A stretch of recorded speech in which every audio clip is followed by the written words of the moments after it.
So in the 1930s, LA had a really extensive network of streets and roads for the cars to travel throughout the city. But the growing population, the increase in automobiles, and the decrease in the trolley system in LA meant that people needed a more effective way to travel in their cars. So in 1933, engineer Lloyd Aldrich took over the reins of the city's Bureau of Engineering, and he became the head of it, and he kind of spearheaded the movement of producing freeways in Los Angeles and became one of the biggest advocates for producing these new freeways and highways for cars to travel on. As a little side note, right here as we're driving along the 110, this is actually some of the original architecture that was used to build these freeways and highways in the 1930s. So there's actually little borders you can see along the edges of the highway in some areas to protect the cars if there's an accident or something, to protect the cars from hitting the old original architecture, because you can't recreate that original work and the city wants to preserve it as much as possible.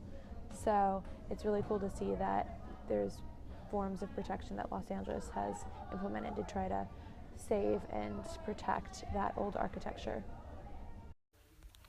The reason everyone was so excited about the freeways was because this new idea promised to speed automotive traffic through the city for such a long time to come. It was just such a big innovation, and it served as a solution for all the congestion of traffic on the streets because there were so many cars and so many new people there.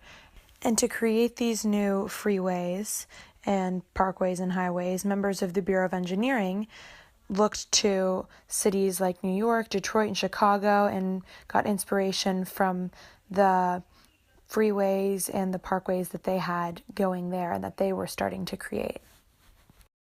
The Automobile Club of Southern California was also very invested in this creation of freeways and highways in Los Angeles, and so they created the Traffic Survey in 1937, which was their written opinion of what motorways, which is what freeways used to be called in that time period.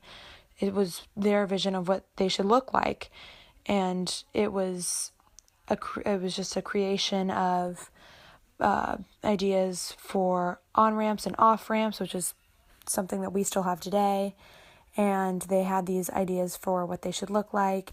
But before the Traffic Survey was created, the city announced its first major efforts to implement new ideas and new creations for motorways or freeways in highway design in Los Angeles on November 12, 1933. Another side note, actually, as we stopped at this next light, I realized when I looked to my right that I saw Walt Disney Concert Hall for the first time ever. I'd never been down this part of LA before, so I thought it was really cool. And that's why I pulled the camera off of the dashboard to kind of put it that way and see that, oh, look, that's the Walt Disney Concert Hall. And then as we drove a little ways further, I realized I looked to my left and I saw Grand Central Market for the first time ever. It was the building covered in balloons. And so I thought that was really cool that two places that people already did presentations on were things that I also got to see today on my trip to the Huntington Gardens. So I got to see a lot of places that I've never seen before. A lot of people think that the Arroyo Seco Parkway was LA's first freeway, but it was actually a 4-mile stretch of Ramona Boulevard, which runs through downtown LA. I actually used part of this route to get to the Huntington Gardens and back home, so that was pretty cool to see. And then from 1933 to 1935, the highway was built that ran through Ramona Boulevard, and it cost $877,000, which was actually about $16,398,000 today with inflation. So it was very expensive and cost a lot of money, especially in the time of the Depression coming about. And the highway linked downtown LA to the communities of the southern San Gabriel Valley. And initially, the highway didn't even have a divider, but after 77 car crashes and injuries in the first 40 months of the highway being present, the city eventually put one in 1938. After the divider issue was solved, Los Angeles soon launched 2 more major freeway construction projects, and the first one was the 2-mile Cahuenga Pass Freeway, and that was built, and it cost $1.5 million, which today with inflation would be $26 million roughly. And this freeway was built to help decrease the traffic on the El Camino Real highway, which was one of California's first highways. Later, the Cahuenga Pass Freeway was incorporated into the 101 freeway, and then in 1940, the Arroyo Seco Parkway was created and officially opened on December 30th, and it took less than 3 years to construct roughly, and it cost $6 million to build, which was roughly $104 million with inflation. And this was a 6.8-mile road, and it went between Pasadena and Los Angeles through Highland Park area. Even though there was a lot of excitement built up about these new highways and how they were supposed to be just an amazing new form of modern engineering for the time period, the first freeways actually remained pretty isolated, and they were just experimental stretches of highway for a long time.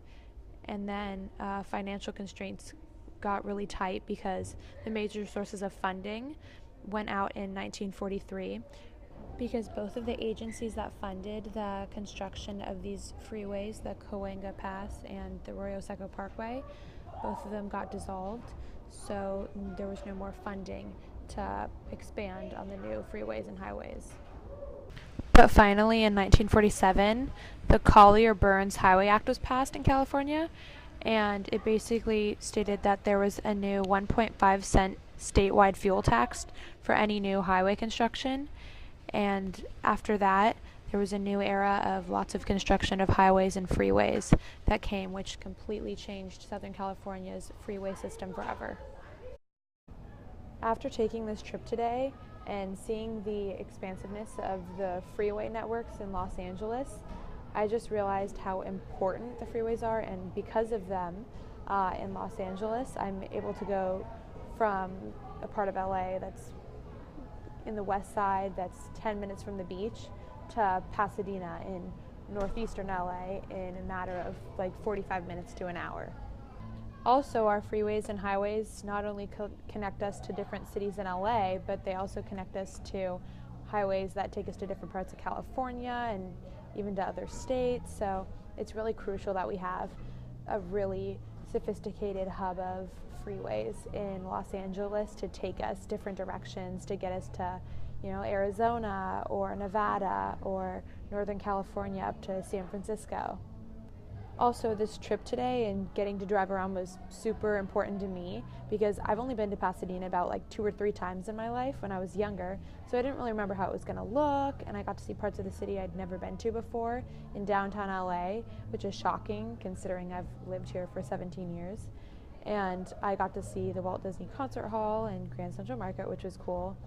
And this drive really just showed me how massive Los Angeles is, and that you can be transported to a completely different world by means of the freeway. I got to venture out into a place I've never been to before, the Huntington Gardens, and it really just, it took 45 minutes to get there, but it felt like I was in a completely different place with just being surrounded by trees and plants, and it was just so beautiful.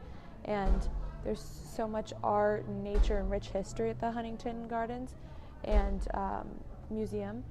And I was able to learn a lot about Henry E. Huntington and how he had a large influence in Los Angeles as well. So while getting to see the freeways and some of the original architecture that was used to create the freeways, I also got to learn a lot about old history of Los Angeles in the Huntington Gardens, which was really cool. And it was just so cool to be in the gardens and just be in this little oasis that was filled with just nature that was untouched by urbanization, and I got to travel to this amazing place and feel like I was thousands of miles away from the busy city of LA while still being in it.